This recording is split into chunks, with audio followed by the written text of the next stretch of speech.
It's the OG alongside Joe Giglio. I'm Joe Ovies. We're at ACC kickoff in Charlotte. It's time to bring back low-rent sports talk theater, Joe. Bring it back. Let's do this. It's not the Raleigh Times, but it'll do. James is 17 now, too, so we won't have anybody running up to the table telling us they got to pee. Yeah, that's a good point. So, let's hope not anyway. Hey, I'd be shocked if my kids are here and your kids are here. I'm just saying, wait a minute, shouldn't he be at band camp? What's going on? So, ACC Commissioner Jim Phillips had a lot to cover today because, as we know, thanks to the news cycle, there's a variety of issues that are chipping away at what people believe to be a strong ACC conference. And you and I kind of came away with the same thought. I'll put it in movie terms. The ACC is trying to position itself as the last honorable sheriff in a corrupt Western town. And I've seen these movies play out. You can try to win your way out of this by being reputable and honorable and sticking to the cause and believing a true believer in the mission. But typically, the bad guys are going to win out in these cases, and you're going to have a hero's death. And that was my takeaway from today's press conference, where they're really committed to the bit. They are committed to what the college experience used to be and trying to hold on to it, while the SEC and the Big Ten are moving on and talking pure, uncut business with football. Yeah, I believe Jim Phillips and his sincerity in the mission and the opportunities for athletes. I really do. And I believe that he cares about sports other than football and men's basketball. I have no doubt to take him for his word. But he's not only antiquated and old-fashioned, he's costing the ACC at this point. Unless he has something else behind the scenes that he's working on or has cooked up. But he mentioned something very important near the end of his press conference today, and that was, we're not going to make a move for the sake of making a move. And financially, it has to make sense. And I got news for everyone out there clamoring for Oregon, Washington, Stanford, and Cal. That will not financially move the needle and save the ACC. One of the things he talked about that is a way home is the expanded college football playoff. Yes. And I believe that he needs to concentrate his efforts on that. I believe he needs to, as he pointed out, the strength of the grant of rights. I think he needs to make sure everyone, Miami, Clemson, North Carolina, you've got to make sure all of those schools are happy. That the unequal revenue concept, I believe, needs to be explored even further as well. I don't like that. I know you don't. I don't like unequal revenue, and it wasn't really brought up a lot today, and I'm glad it wasn't, because I'm of the belief that the unequal revenue business is coming from the football-minded schools who are using money as a mask to cover their own mistakes and the poor choices that they've made over time. I'm telling you right now, unequal revenue is a path to breaking up the ACC. It's only going to create more division with what we already got going on right now. And I actually think it would accelerate the breakup of the ACC. Well, I don't think you have a united front right now in the ACC, and I think that's one of the things that hasn't been talked about. It hasn't. And just to correct you slightly on this, North Carolina is very vocal in what they've done across the board to help the league in basketball. Sure. And also football-wise, with Mack Brown raising the viability and visibility of that program. While it has not translated necessarily on the field, it's still added another brand to the ACC. So I think it's not just a pure football lines. Duke, I'm sure, will have a say in that as well. I think that's one of the paths. But the idea, which Jim Phillips kind of fronted today of, hey, we're going to die on the morality hill as the last pure bastion of the amateur model, it's just a really bad idea.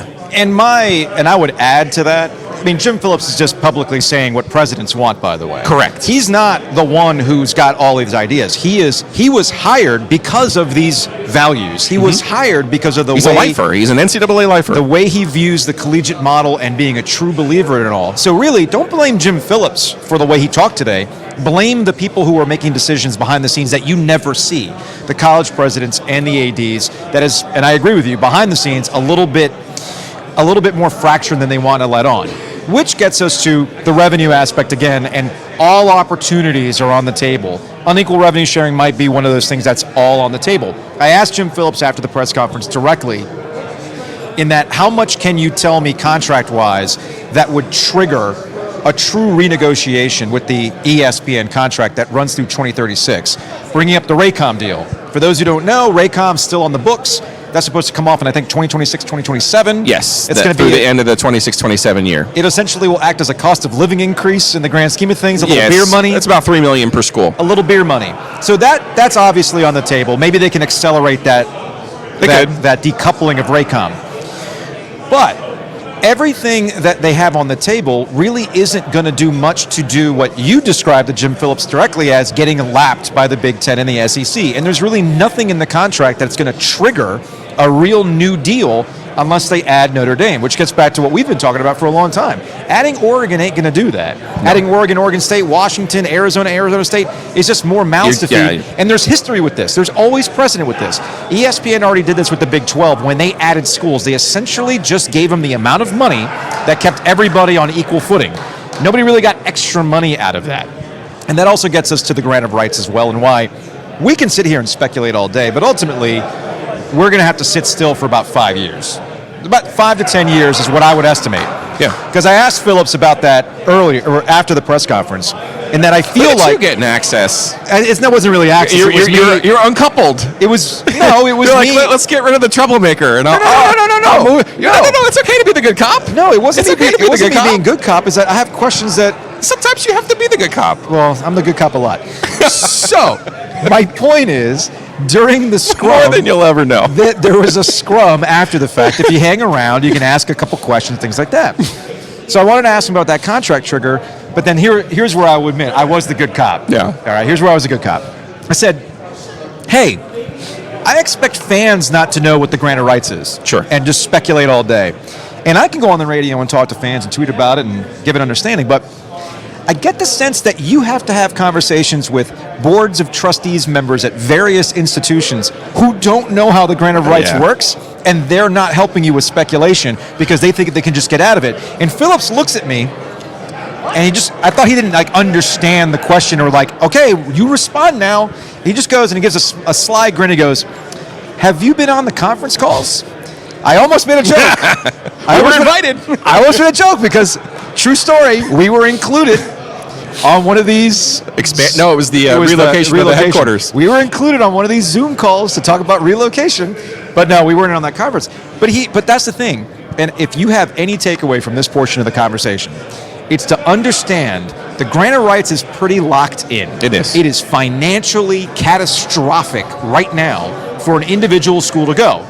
But that's not to say, and we've talked to lawyers about this and also people within the industry, there's power in numbers. Power in numbers. And unless there's a block of schools that's willing to say, screw this, we're going to be in this position for the ACC over about the next 5 years.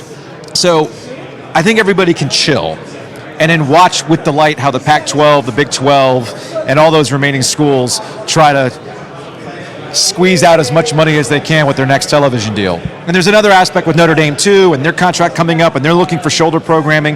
There might be a way where Notre Dame and the ACC go to NBC for some sort of revenue share that gets, hey look, we honor, Jim Phillips said it, we honor your independence. So if that's the case, you can keep your independent money, but if you knock something out with NBC for shoulder programming, well then we can get some extra money too. And to be clear, the ACC wants to avoid the doomsday scenario. Yes. Notre Dame re-upping with either NBC or even CBS, who does not have SEC programming anymore, is the first step to avoiding the doomsday scenario of Notre Dame potentially joining the Big Ten Conference. Now, Notre Dame has signed the grant of rights, but Notre Dame is in the unique position of it could challenge the grant of rights and provide a map, a blueprint for the other schools. That's what the ACC wants to avoid. So to be clear, while it would be the status quo in terms of Notre Dame not joining the ACC, it's still a good thing for the ACC. Anyway, that's going to wrap it up for this portion of the conversation. Check out the show, the actual radio show. We're talking to Devin Leary. We're going to talk to Devin Leary, Sam Hartman from Wake Forest, Dave Dorn, Drake Thomas, and who knows who else might drop by. Catch us on WRL Sports Plus because Sam Hartman is a damn handsome man. I mean, we'll do another one of these tomorrow. See you then.